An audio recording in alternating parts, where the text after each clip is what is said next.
Do you know what's scary for a 0% introductory APR for 12 to 18 months? This gives you a window to focus solely on paying down the principal. But here's the catch. If you don't pay it off during that window, interest kicks back in and it's not pretty. Imagine having a clean slate to tackle your debt. It's like wiping the slate clean on a chalkboard. But remember, this only works if you're disciplined. No new debt while you're in this phase. Segment 6, Building Better Habits. Here's the thing, paying off debt is only half the battle.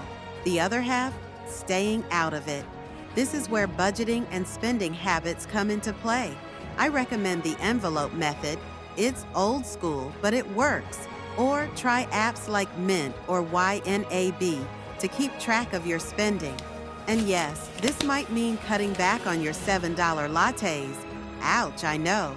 But temporary sacrifices lead to long-term gains. You've got this.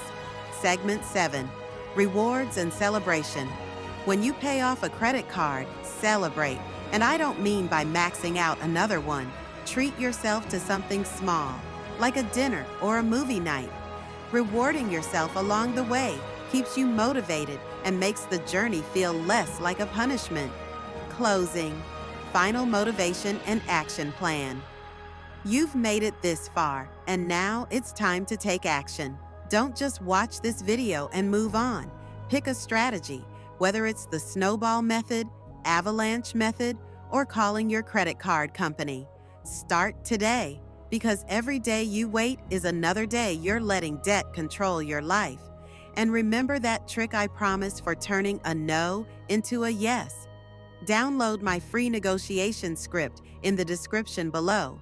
It's a game changer. You're one decision away from changing your financial future. Let's make it happen. Subscribe for more life-changing money.